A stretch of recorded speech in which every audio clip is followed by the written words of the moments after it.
mamas! So if you are anything like me, I know you have probably questioned yourself so many times in your homeschool journey. Let me know down in the comments the estimated number you have sat there, questioned yourself, doubted yourself, felt uncomfortable in this role as a homeschool mom, and questioned your ability to do it well. That is exactly what this video is all about. This is actually part 2 of a 3-part series, A Heart to Homeschool, talking all things about dream casting, vision boards. That was the last video if you want to check that out first, or you can check it out after this video. This video is going to be focused on defining what a role is, defining what an identity is, and how those interplay together. I'm also going to introduce identity role theory and the common scripts that we play in our heads that get that all confused. We're then going to jump into some questions to pull us out of our comfort zone, and then we're going to look at how even Jesus had his identity tested,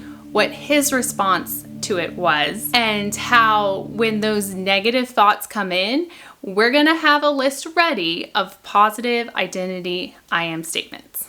Let's go. So first of all, what is identity and what is role? Each of us have different roles that we play, different labels, and those are typically the things that we are doing. Identity is our being. It's how we see ourselves. It's our self-esteem. It's the attitude that we have towards ourselves regardless of our roles. So we're going to do a little exercise to help us look at our inner self and see how we visualize our identity. Take a quiet moment, close your eyes if you need to, and imagine yourself, you're in the beautiful mountains of West North Carolina. You've just hiked to this gorgeous waterfall. You're the only one there, and you're just sitting by this waterfall, just enjoying the peace and solitude.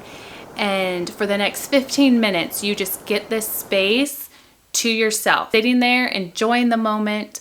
You don't have to worry about anything else. You have nothing to do and no role to play. Now consider your inner self, yourself without all the different roles that you play. And how do you see yourself as a human being? Your value, your worth, and how would you rate that? I want you to give it a number between 1 and 10, 10 being the best. Now this exercise may have been difficult for you for 2 reasons. First of all, it is very difficult for us in general to separate our identity from our roles.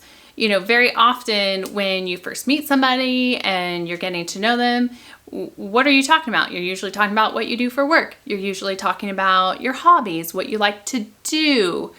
And so it can be very difficult to separate the two. It can also be difficult if you don't see yourself as worthy or valuable. And regardless of whatever number you wrote down, I want to tell you right now, you are a 10, and nothing, your roles, your performance in those roles can change that. You are a high 10 out of 10. So if everybody is a 10 out of 10, why is not everybody acting like they're a 10 out of 10? And that is where we get into this interconnected nature of identity and role. All through growing up, there's been these patterns and scripts that have told us our identity is dependent on our role and how we perform. Think about it. Good children obey their parent. Good students get good grades. Good salespeople make more sales. And that is how we can start to believe that our identity is dependent on performance. So it can be really easy, and I've been there too, to let a poor performance lower our self-esteem. And with that lowered self-esteem, you have lower expectations of your performance, and it's just this endless cycle until we kind of level out into what our comfort zone is. So each person is going to risk failure at the level that they're comfortable at. So I'll throw up this visual so this can make a little bit more sense. So we have the scale 1 to 10. Those winners are going to be those that have a high identity and a high role performance. Part of that is because a positive identity can have a positive impact on role performance. So if you have someone that is motivated and they are confident that they can get something done, they're going to go ahead and do it and most likely win at it. Versus someone with a lower view of themselves and lower expectations of themselves, their performance is going to meet that view of themselves. We've all seen this play out. And then you have the at-leasters in the middle that set a goal, they got partway there, and they're like, well, at least I made it this far. So on average, people are going to perform in a manner with how they view themselves and their identity. So what comfort zone are you in? And what activity or decision outside of that comfort zone are you avoiding? Maybe it's starting a homeschool. I hear a lot, and I had a whole video on all the reasons why people are afraid to homeschool. What is it that's holding you back or keeping you in your comfort zone? What is that thing that you've been avoiding? So let's take this example of homeschool. Maybe you're thinking of homeschooling, but you just feel unsure, you don't feel equipped. Whatever the reason, I want you to just sit and think about, maybe jot down some notes that come to mind, the best case scenario. If you make the decision to go outside of your comfort zone to homeschool, what is the best case scenario? Imagine what that would look like. Now I'm going to turn this around and ask you, what would be the worst case scenario if things didn't work out? So let's say you get out of your comfort zone, you start homeschooling. What is the worst case scenario? What is the very worst that can happen? It just doesn't work out. Or maybe you have to reshift some things. Maybe they go back into public school. Think way out there. Further you can cast the fear out, the less fearful the reality actually is. I also want you to think about and jot down, what are some of the things that you need to overcome to be able to break out of that comfort zone? So maybe it's fear of ridicule, maybe it's fear of how friends and family will respond, maybe it's just letting go of the embarrassment of struggling with it for a little while in the beginning, or letting go of the fear of letting down your kids, or letting go of the fear of not being enough, and just giving that all up to God. And what help do you need to break out of your comfort zone? Is there a friend that's homeschooling that you can reach out to? Or is there a local group you can join to get the support that you need?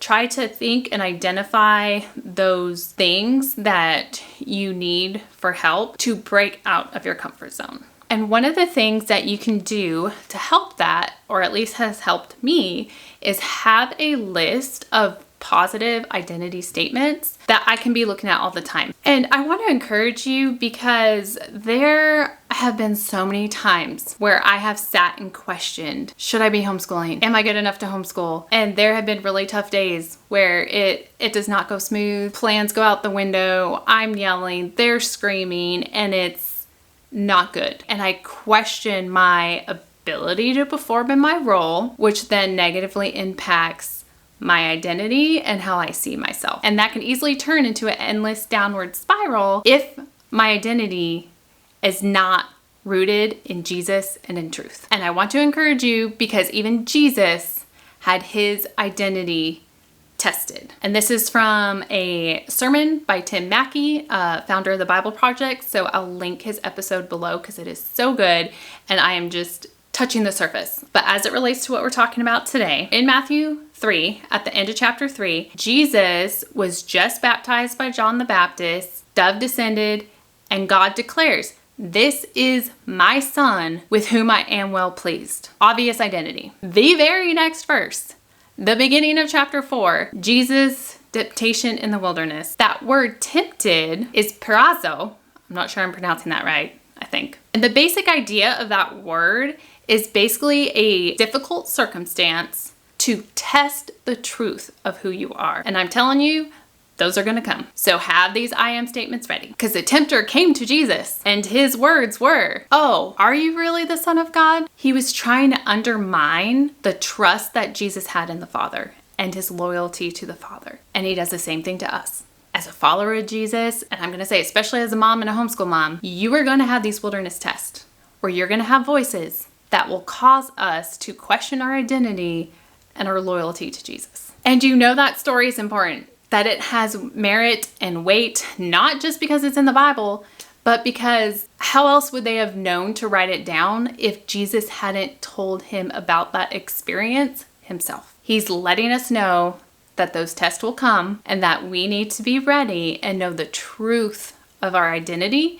regardless of our role performance. So I got some homework for you. I want you to take some time and take a piece of paper or put it in a note in your phone and write out some positive I am statements that you can always be looking at. You can put it on a piece of paper right by your mirror, or like I said, on your phone where you can see it routinely, and be looking at those, reading those over so that you know the truth of your identity, and that on those hard days and when you may not be performing as well in your role or just having a rough day, that you don't let that negatively impact identity. So here are some of mine just to get some ideas going. I am a bringer of hope.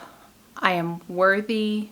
I am precious. I am free. I am whole. I am steady. I am a cultivator of peace. So be working on that list. And if you're comfortable, go ahead and drop them down in the comments. I would love to see them, and I'm sure it would help other moms as well. The next and final video in this series will be about going through some questions so we can have a clear and defined vision statement or mission statement for you and your families and your homeschool. So be sure to subscribe so you don't miss that notification, and I will see you in that video.